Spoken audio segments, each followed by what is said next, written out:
Childbirth is that moment when, particularly when you follow that pregnancy from nothing for months, and you hear that heartbeat, you hear a life inside another human being, and to hear it cry and breathe, that's when you feel the power of God.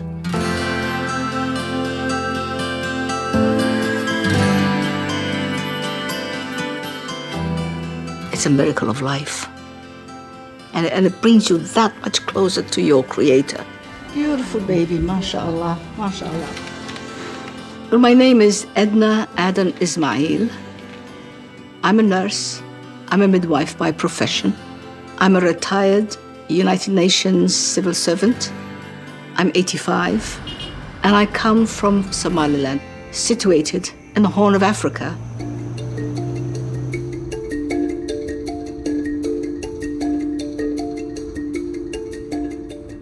I'm from a family of mixed faith. My mother was a very devout Catholic. My father is a very devout Muslim.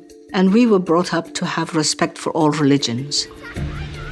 I was a very turbulent child. I had a lot of energy and loved climbing and wrestling and playing football with boys. And I was not the kind of a daughter that the neighbors were bringing up.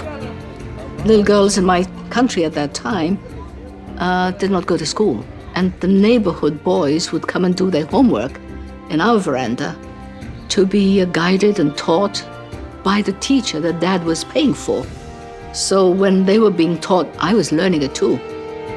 And if I hadn't learned to read and write, I would not have been able to teach and train and educate the thousands that I've had the privilege to teach in my lifetime, in my career. My father was someone who was known as a father of healthcare in Somaliland, a very kind person, a very generous person, very hardworking. So I grew up admiring what my father was doing, and it was learning from watching Dad do it. That taught me that no nursing school could have ever taught me. I'm blessed that I had that experience.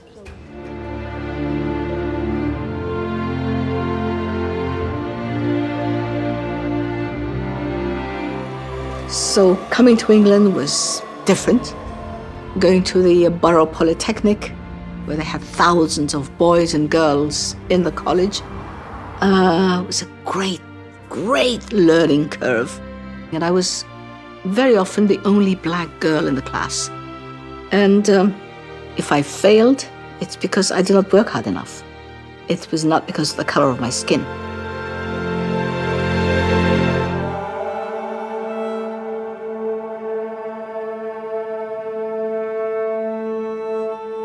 Well, female genital mutilation is one of my favorite enemies.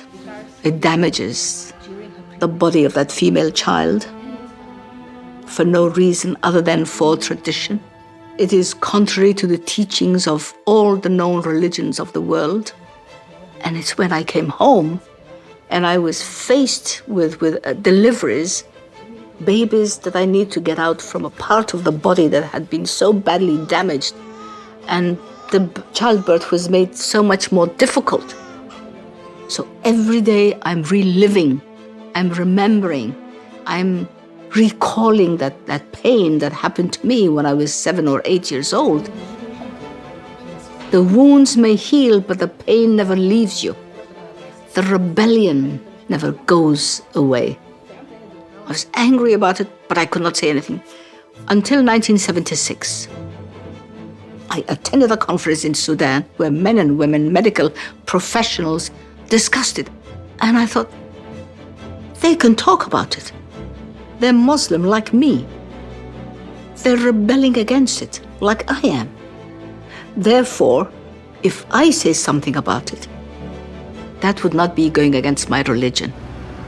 So since 1976, I've been talking about it, been campaigning against it, and hopefully people in the diaspora who have had opportunities for better examples and better education will be the ones to join our voice to convince the families they left behind in their countries of birth to also protect the girls. My message to you today, to take home, and please remember, and also share it with your friends. Don't cut them up because it was done 3,000-4,000 years ago. Islam does not accept.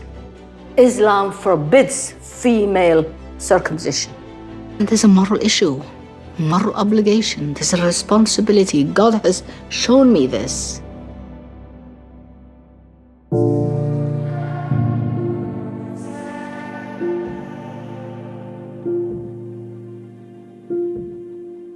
So when I came back to Somaliland, what I did, the level of destruction that I saw, 90%, 95% of the city destroyed, no roads, no hospitals, no schools.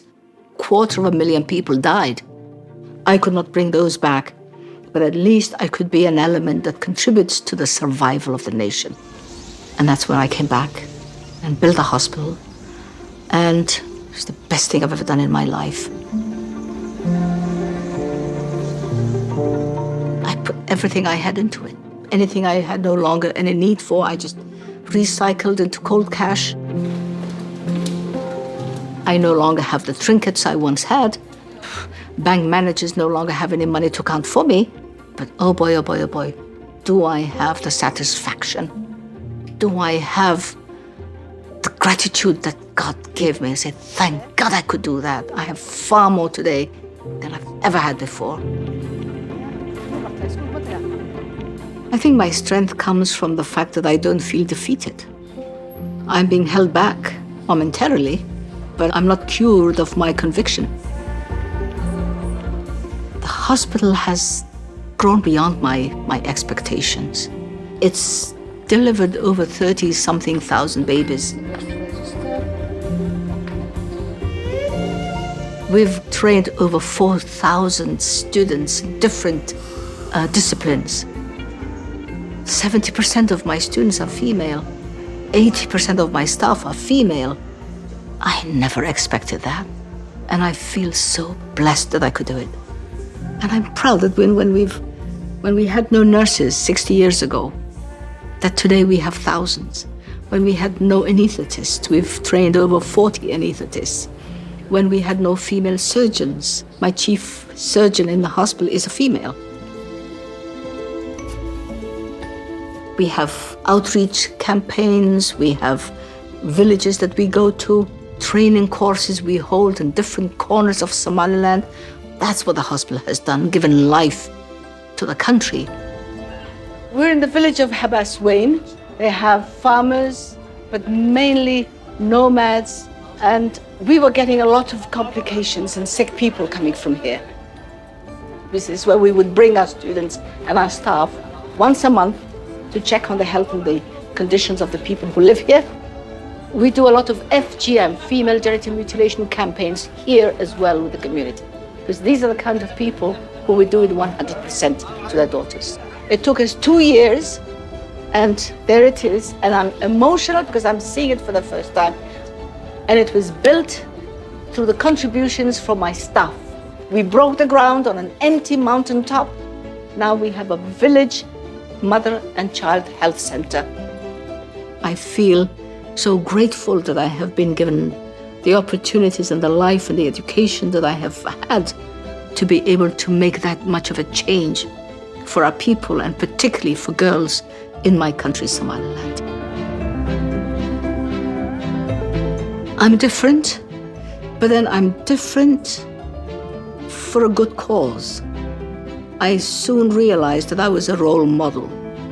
And that code has lived with me all my life. I make sure that whatever I do is something that I can keep my head up and say, yes, I did that. And I would like your daughter to do that too, because it has served me well.